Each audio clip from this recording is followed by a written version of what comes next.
जी हाँ दोस्तों, क्या हाल है, क्या हाल है, क्या हाल है सर जी। हम तो बहुत बढ़िया हैं। आप बताओ कैसे हो। एकदम बढ़िया बच्चों। आज जो हम चालू करेंगे एक बहुत इंटरेस्टिंग और लास्ट, हम एकदम लास्ट अंतिम चरण पे हैं चैप्टर की, जो कि अब हमारे जो कंपनीज एक्ट का मैराथन जो है खत्म होने वाला है। अब इसके अंदर जो हमारा लास्ट पार्ट है वो है रजिस्टर ऑफ मेंबर्स। उसके बाद एक हमारा राइट टू शेयर होल्डर्स और रह जाएगा। उसके बाद इसके बाद खत्म होते हैं हम उसको कंप्लीट करेंगे। तो रजिस्टर ऑफ मेंबर्स क्या होता है। तो सर देखो, हमारी कंपनी जो होती है उसके अंदर शेयर होल्डर्स होते हैं, मेंबर्स होते हैं, जो कि कंपनी के शेयर हेल्ड करते हैं, उनको हम क्या बोलते हैं, मेंबर्स बोलते हैं। सर कंपनी ने डिवेंचर्स भी इशू कर रखे होते हैं, सर कंपनी ने अदर टाइप ऑफ सिक्योरिटीज भी इशू कर रखी होती है, उनको क्या बोलते हैं, हम उनको डिवेंचर होल्डर बोलते हैं, हम उनको सिक्योरिटी होल्डर बोलते हैं। तो क्या सर इनका कुछ कहीं ना कहीं कंपनी डेटा मेंटेन करती होगी। सर उस डेटा को कंपनी मेंटेन करती है कि रजिस्टर ऑफ मेंबर्स के अंदर, जिसके अंदर कंपनी के मेंबर्स का नाम आता है, उनके अगेंस्ट उन्होंने कितने शेयर्स हेल्ड कर रखे, किस प्राइस पे हेल्ड कर रखे, किस डेट से हेल्ड कर रखे, ये सारी डिटेल जो आती है वो हमारी आती है रजिस्टर ऑफ मेंबर्स के अंदर, जिसके अंदर सारी डिटेल आती है, चाहे वो सिक्योरिटी होल्डर हो हमारे, चाहे वो शेयर होल्डर हो हमारे, सब कुछ। तो रजिस्टर ऑफ मेंबर्स में मेंबर्स की detail, register of debenture holder में डिवेंचर होल्डर की डिटेल, ऐसे करके हमारे अदर सिक्योरिटी होल्डर की डिटेल भी आती है। तो सर रजिस्टर ऑफ मेंबर्स जो है वो किसको मेंटेन करना पड़ता है। तो every company shall maintain register of its security holders.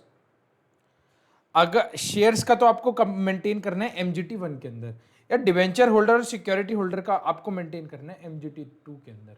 तो ये जो फॉर्म और ये जो फॉर्मेट है, किस फॉर्मेट के अंदर आपको अपना रजिस्टर मेंटेन करना है, चाहे वो मेंबर्स का हो चाहे वो सिक्योरिटी होल्डर्स का हो, वो एमजीटी अंदर दे रखा है। और एमजीटी 1 होता है जिसके अंदर हम शेयर्स होल्डर्स की सारी डिटेल मेंटेन करते हैं, और एमजीटी 2 होता है जिसके अंदर हम डिवेंचर होल्डर या सिक्योरिटी होल्डर की सारी डिटेल मेंटेन रखते हैं।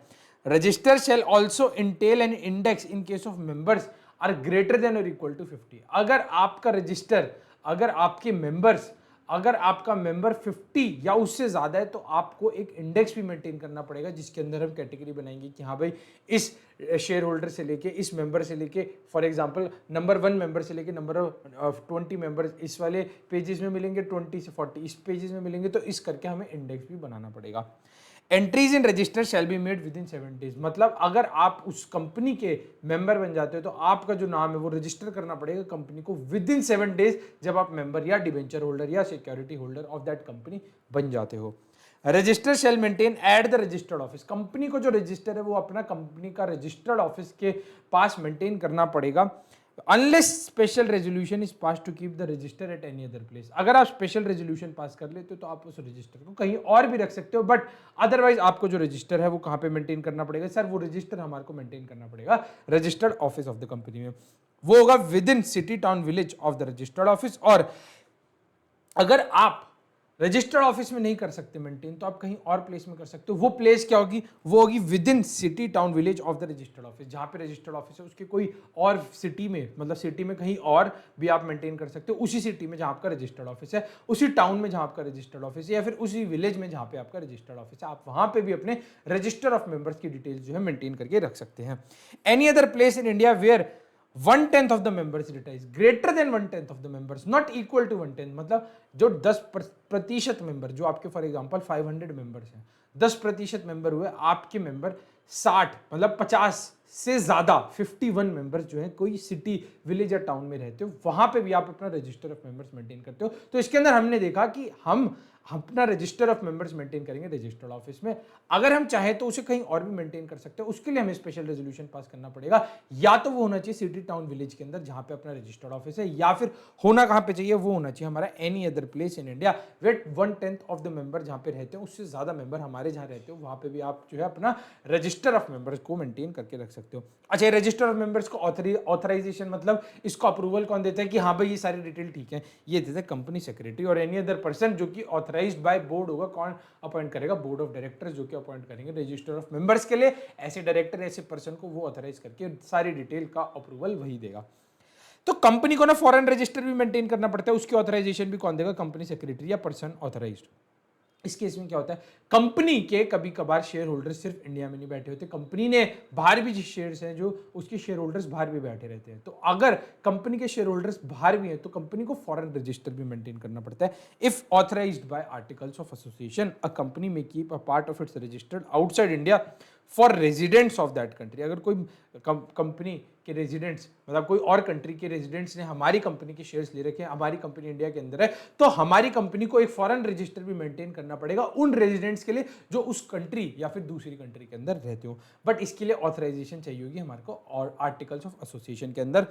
File with ROC form MGT3 with in 30 days. अगर आपको फॉरेन रजिस्टर मेंटेन करना है, उसको आपको MGT3 के अंदर विद इन 30 डेज जो है फाइल करना पड़ेगा। It is part of principal register. जो हमारा फॉरेन रजिस्टर होगा वो हमारा प्रिंसिपल रजिस्टर का ही पार्ट होगा। A copy of the foreign register must be transmitted to India within 15 days after entry is made. अगर कोई मान लो एंट्री होती है, आपको उसकी डिटेल जो है इंडिया के रजिस्टर के अंदर विद इन 15 डेज जो है इंडिया के अंदर पहुंचानी पड़ेगी। नेक्स्ट टॉपिक आता है हमारा डिक्लेरेशन ऑफ बेनिफिशियरी इंटरेस्ट। अब क्या होता है कभी कभार ना, देखो फॉर एग्जांपल मैं आपको देता हूं, एक है एक्स और एक है वाई। एक्स के नाम पे शेयर्स है, वो चाहता है इस शेयर्स का जितना भी बेनिफिट है वो वाई को मिले। तो एक्स कहता है कि यार ये शेयर्स मेरे नाम पे रहे, बट इसका जो बेनिफिशियल हो रहा है, इसका अगर कोई डिविडेंड आ रहा है, इसके अंदर कोई भी राइट्स मिल रहे हैं, वो सारे राइट्स किसको मिले, वाई को। तो ये एक्स जो है कर सकता है। इस केस में एक्स जो होगा वो रजिस्टर्ड मेंबर होगा और वाई होगा वो बेनिफिशियली ओनर होगा। तो रजिस्टर्ड ओनर और बेनिफिशियली ओनर क्या होता है, तो बेनिफिशियली ओनर रजिस्टर्ड ओनर जो है बेनिफिशियल ओनर को अपॉइंट करता है, उसको जो डिक्लेरेशन देनी पड़ती है बेनिफिशियल ओनर को देनी पड़ती है MGT5 में। ऐसे ही रजिस्टर्ड ओनर को डिक्लेरेशन देनी पड़ती है MGT5 में। क्या बोलने की क्या डिक्लेरेशन देता है कि हाँ भाई मैं रजिस्टर्ड ओनर हूँ, वाई अपना बेनिफिशियल ओनर है और एक्स है रजिस्टर्ड ओनर, इन दोनों को अपने डिक्लेरेशन देनी पड़ती है, हाँ भाई ये रजिस्टर्ड ओनर और बेनिफिशियल ओनर बनने के लिए तैयार है MGT5 के अंदर। और कंपनी को डिक्लेरेशन जो है ये वाली डिक्लेरेशन फाइल करनी पड़ती है MGT6 में with the ROC, register of companies के साथ। ये सारी फाइलिंग जो है विद इन 30 डेज हो जानी चाहिए। If declaration is not made, any rights in respect of the share shall not be enforceable. अगर आपकी डिक्लेरेशन नहीं देते तो अगर आपको कोई राइट्स मिलती है एज अ बेनिफिशियल ओनर आपको नहीं मिलेगी। This section is not applicable in case of dispute और लीगल टाइटल ऑफ शेयर्स और इन केस ऑफ गिफ्ट्स। अगर ये चीज फॉर एग्जांपल अगर आप गिफ्ट की वजह से अगर आपके टाइटल के अंदर कोई डिफेक्ट है तो उस केस में जो है ये वाला सेक्शन आपका एप्लीकेबल नहीं रहेगा। और अगर ये टाइटल के अंदर आपको कोई डिफेक्ट है और डिस्प्यूट की वजह से कोई टाइटल आ रहा है तो इस केस में ये वाला जो आपका होगा सेक्शन जो है जिसके अंदर हम बेनिफिशियल ओनर और रजिस्टर्ड ओनर की बात करें, ये सेक्शन आपका एप्लीकेबल नहीं होगा। नेक्स्ट आता है हमारा register of significant beneficial owner. अच्छा, सिग्निफिकेंट बेनिफिशियल ओनर ऐसे इंडिविजुअल है जिसने 10% या उससे ज्यादा के जो है बेनिफिशियल इंटरेस्ट होल्ड करता हो but whose name is not registered with members. उसका जो नाम है वो मेंबर के रजिस्टर में नहीं है बट वो 10% या उससे ज्यादा के जो है शेयर्स का बेनिफिशियल ओनर हो। तो क्या होता है इन case of persons other than individuals, declaration जाती है SBO सिग्निफिकेंट बेनिफिशियल ओनर की BEN1 के अंदर, फॉर्म नंबर होता है BEN1 के अंदर, हाँ भाई ये हमारा बेनिफिशियल ओनर है।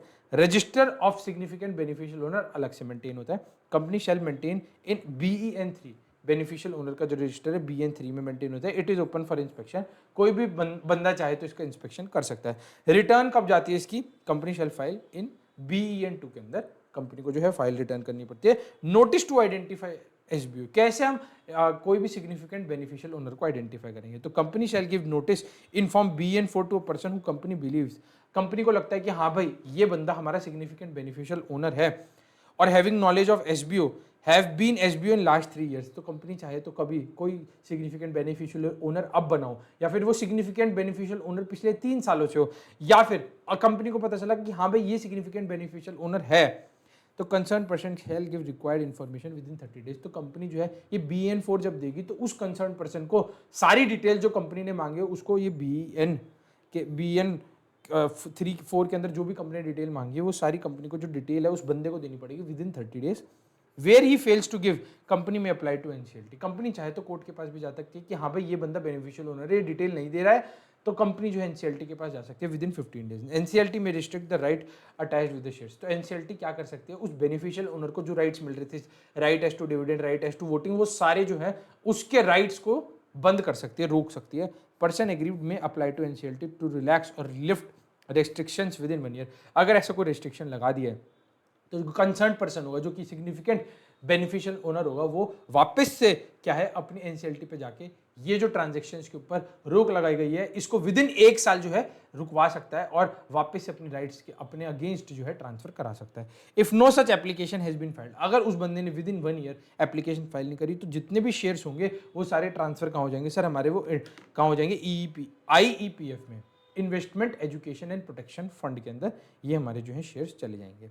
तो सर हमने सिग्निफिकेंट बेनिफिशियल ओनर का क्या मतलब देखा, कोई ऐसा इंडिविजुअल जिसके पास 10% या उससे ज्यादा की बेनिफिशियल ओनर वाली क्या हो, होल्डिंग हो, तो वो बंदा हमारा सिग्निफिकेंट बेनिफिशियल ओनर बन जाता है। तो उसका फॉर्म है जो वो BEN 1 के अंदर बनना पड़ेगा, रजिस्टर ऑफ मेंबर्स जो है BEN 3 के अंदर जो है कंपनी को मेंटेन करना पड़ेगा और रिटर्न जो है SBO की BEN 2 के अंदर जाएगी। कंपनी चाहे तो आइडेंटिफाई करने के लिए SBO BEN 4 के अंदर एक फॉर्म फाइल करेगी जिसके अंदर SBO या फिर कोई बंदा उसे लगता हो कि SBO है या फिर वो पिछले 3 सालों में SBO था, तो उस केस में जो है कंपनी को डिटेल मंगा सकते हैं, उसको विद इन 30 डेज देनी पड़ेगी। अदरवाइज कंपनी NCLT के पास जा सकती है विद इन 15 डेज और NCLT उसके राइट टू जो भी उसको राइट्स मिले होंगे बेनिफिशियल ओनर के, तो वो सारे उसके लिए रोक देगी। तो वो बंदा जो है वापस NCLT के पास जाके बोल सकता है कि हाँ भाई आप मेरे राइट्स पे रिस्ट्रिक्शन मत लगाओ और प्लीज मेरे नाम पे ही सारे राइट्स रहने दो विद इन 1 ईयर। अगर वो ऐसा नहीं करता है तो जितने भी शेयर्स हैं उसके investor education and protection fund में चले जाएंगे।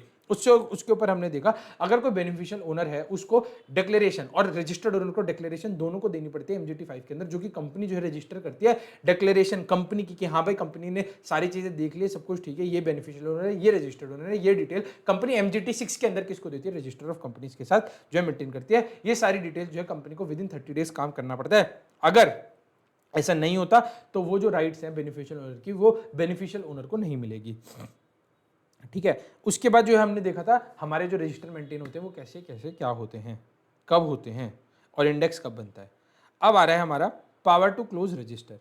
अब देखो ये सारी चर्चा अभी तक हम रजिस्टर ऑफ मेंबर्स पे कर रहे थे, हमने मेंबर रजिस्टर देखा, फिर हमने फॉरेन रजिस्टर देखा, फिर हमने बेनिफिशियल ओनर देखा, फिर हमने देखा सिग्निफिकेंट बेनिफिशियल ओनर कौन होता है। अब देखेंगे हम register. Power to close register, company चाहे तो रजिस्टर को क्लोज कर सकती है, मैक्सिमम 45 दिन के लिए रजिस्टर को क्लोज किया जा सकता है 1 साल के भीतर भीतर, बट कंपनी चाहे तो लगातार 30 दिन तक के लिए भी कंपनी जो है अपने रजिस्टर को बंद रख सकती है कोई भी सिक्योरिटी होल्डर के। बट उसको जो है दोनों केसेस में आपको नोटिस देना पड़ेगा एटलीस्ट 7 डेज का, जब भी आप अपना रजिस्टर को बंद कर रहे हो, और as manner prescribe by SEBI, अगर कोई लिस्टेड कंपनी है उसको as the manner prescribe by SEBI के हिसाब से जो है रजिस्टर को बंद करना पड़ेगा। कंपनी को एनुअल रिटर्न फाइल करनी पड़ती है MGT 7 के अंदर, उसके अंदर क्या क्या डिटेल जाती है, registered office of the company कहाँ है, प्रिंसिपल बिजनेस क्या है कंपनी का, डिटेल्स ऑफ होल्डिंग सब्सिडरी और एसोसिएट्स क्या है, शेयर डिवेंचर और सिक्योरिटी होल्डर्स की डिटेल, इनडेटनेस कंपनी ने अगर कोई लोन ले रखा है, member debenture holder charge since last year company के अगेंस्ट कोई चार्ज है क्रिएटेड, मेंबर है, मीटिंग ऑफ मेंबर और क्लास 0 और कोई मीटिंग हुई हो, प्रमोटर की डिटेल, डायरेक्टर की KMP की चार्जेस की detail, prescribe detail of shares held by foreign institutional investors, penalty punishment imposed, remuneration अगर कुछ हमने दिया है पैसा डायरेक्टर को की मैनेजरियल पर्सनल को, total remuneration in case of private companies, और matters relating to certification of compliance and other matters, जो भी सारी डिटेल है ये हमारी MGT 7 के अंदर जाती है, जिसके अंदर ये इतनी सारी डिटेल जो है कंपनी को फाइल करनी पड़ती है हर साल MGT 7 के अंदर। कब फाइल करनी पड़ती है वो भी आएगा आगे। और ये जो जितनी भी डिटेल है इसको सर्टिफिकेशन कौन देता है, या डायरेक्टर एंड कंपनी सेक्रेटरी। अगर कोई कंपनी सेक्रेटरी नहीं है तो कोई कंपनी सेक्रेटरी इन प्रैक्टिस है उससे हमारे को ये डिटेल को सर्टिफाई कराना पड़ेगा। अगर कोई 1% कंपनी है तो smaller startup signed by company secretary, if no company secretary तो डायरेक्टर भी साइन करके जो है दे सकता है। Certification of annual return in MGT 8, following companies need to clarify their annual return from CS in practice. जो भी हमारी कंपनीज होगी उसको CS इन प्रैक्टिस से जो है अपने रिटर्न को सर्टिफाई कराना पड़ेगा, जो हमने ऊपर देखा था। अब वो कौन कौन सी क्लास ऑफ कंपनीज है जिनको मैंडेटरीली कराना ही पड़ेगा MGT 8 के अंदर, कोई लिस्टेड कंपनीज है या companies having paid up share capital जिनकी 10 करोड़ या उससे ज्यादा की, या टर्नओवर जिनकी 50 करोड़ या उससे ज्यादा की, ऐसी कंपनीज को जो है अपनी रिटर्न सर्टिफाई करानी पड़ेगी MGT 8 में फ्रॉम CS इन प्रैक्टिस। ये मैंडेटरी उन्हें उनसे करानी ही पड़ेगी। उसके बाद एक्सट्रैक्ट ऑफ एनुअल रिटर्न जो है वो फॉर्म होगा हमारा बोर्ड रिपोर्ट का पार्ट इन MGT 9। अब फाइलिंग ऑफ एनुअल रिटर्न कब कब है, जो हमने देखा था ना ऊपर, कब होती है एनुअल रिटर्न फाइल। आपको एनुअल रिटर्न फाइल करानी है ROC के साथ विद इन 60 डेज फ्रॉम जहां पे आपकी एनुअल जनरल मीटिंग खत्म हो जाती है उसके विद इन 60 डेज आपको ये एनुअल रिटर्न फाइल करानी है। अगर आपकी जनरल मीटिंग जो है हेल्ड नहीं होती है तो आपको within 60 days from the date on which AGM should have been held, जब AGM हेल्ड हो सकती थी उसके लास्ट दिन के अगले 60 दिन के अंदर अंदर आपको एनुअल रिटर्न भरनी पड़ेगी, चाहे आपकी AGM हो चाहे आपकी AGM ना हो।